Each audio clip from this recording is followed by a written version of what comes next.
Team Liquid's always been that team where they're closest to the top, but always fall short somehow. I think TSM is at a very rough spot right now. Bjergsen's pretty much all of TSM at this point. It looks like if Bjergsen ever makes a mistake, they just lose the game. We can exploit that. Last time against Team Liquid, they had control of the game. We won by winning a single team fight. We've been barely winning these games. It's a 5 versus 4, but Bjergsen finds one. Phoenix at the front lines, but look at the damage coming out from everyone at TSM. And would you believe it, from behind, Team Solo Mid will actually do it. My ultimate goal is to establish myself as like a really good player. I can only do that by being on the best team. It's like we raised him, then we just gave him off to like TSM. He's like a toddler now. He's taking his first steps. The situation with Turtle would be the same with me if I didn't pick up my game. If they're not the best player for their role, then we need to find someone with more potential. We have to shut down Bjergsen. He's really the guy who's going to win them the game. We have mid lane counter pick. Hopefully that can help us come out ahead. We hope to not repeat the same mistake and just win in a clean, corrective way.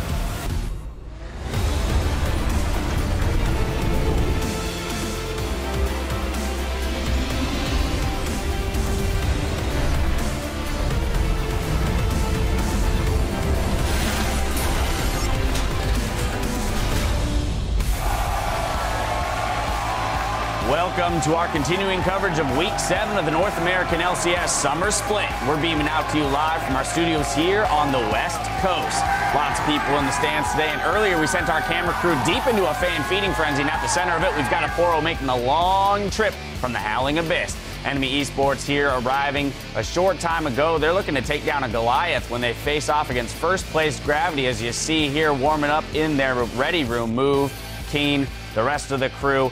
Big game to start off the day there. Hello, everyone. I'm James Dash Patterson. It's great to have you with us for another day of knockdown, drag out, rough and tumble, knock 'em, sock 'em league action. Damn. And joining me, yeah, right? A lot of and stuff. joining me on the league analyst desk for this day of action, we've got Aiden Zyrene Moon, Joshua Jat-Leesman, and David Freak Turley. Are you ready now for all of that action? Well, I was always ready. I was born ready. Rough and tumble. I don't even remember it Rock'em now. sock'em. Rock'em sock'em, robot ready for action. it. I mean, I was ready this morning. Yeah. Boom. Now it's afternoon, still ready. I think Still ready. David Freak Turley is always ready. Well, there are only 5 games left for each team to play, so let's pull up the standings. Gravity have grabbed first place with 10 wins and 3 losses. 1 game back in second, it's Team Liquid and TSM. Team Dignitas dropped into 4th with CLG and Team Impulse, each with 8 wins. Then in 7th, it's Team 8, followed by Enemy Esports in 8th place. Cloud9 is stuck in 9th with Team Dragon Knights 2 games back in 10th. But it's a new day and anything can happen on the Rift, starting with Enemy Esports as they look to bring down Gravity and take a win there. Then Cloud9 will challenge Team Dignitas in Game 4. It's Tip versus Team 8, and we'll conclude the day with CLG going against Team Dragon Knights. And in the middle of all that is our Game of the Week, a battle for second place between TSM and Team Liquid. An important match for both teams jockeying for playoff positioning.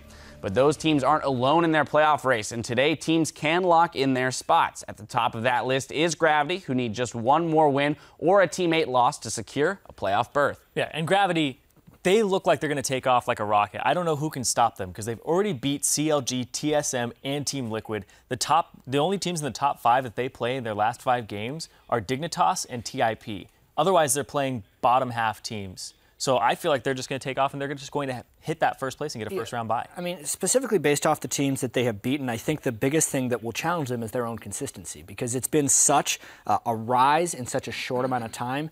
Being able to maintain that excellence, especially if we get a patch change, are going to be the biggest things for Gravity if they fall off or not. Because they've basically run the same type of composition 3 games in a row. Shen support. Nobody stopped them yet. Shen support, Nidalee jungle, Sivir AD carry. Nobody stopped them yet. Now, a team that is struggling with a little bit of consistency are also looking for their 6th consecutive appearance in the playoffs. We've got TSM. Yeah, they've lost 2 games in the NALCS in a row for the first time all year. So they've been a very consistent team, but yesterday, yesterday they were probably the shakiest that they have been.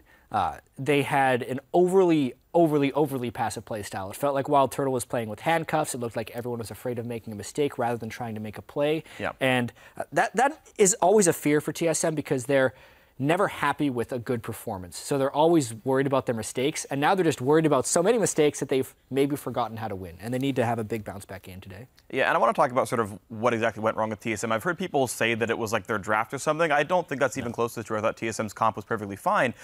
You get a bunch of burst damage out and you reset off someone, but when you have Santorin miss a targeted ability on the AD carry, like, how is that Loco Doco's fault now, right? Like, execution from the entire team. We talked about Turtle with handcuffs, Bjergsen not maybe doing it as much as he could be. This is a guy who had went like 10-3 on Ezreal before, so it's all TSM needed to step up to do a bit better. Of course, also a great game by Team 8. Maybe these guys do challenge. Yeah, and of course, one more team we do have to look at is Team Impulse, another contender, and just like last split, they're hitting their stride here, coming into the end of the split at the right time. Yeah, and TIP have just beaten all the teams around them recently. They recently knocked down Dignitas. They recently knocked down CLG. These are likely their playoff opponents. Today, they face Team 8 and can knock them off and kind of help secure their playoff spot. Impulse are beating the teams around them.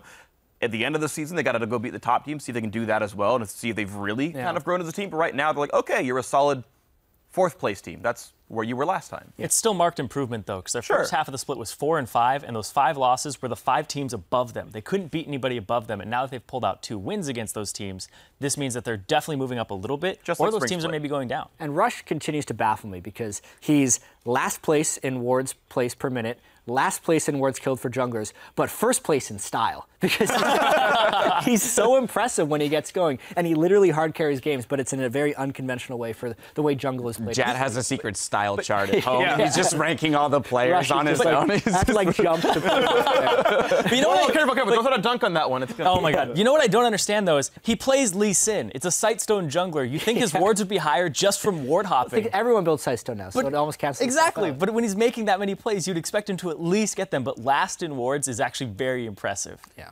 Impressive. Yeah, in a bad way.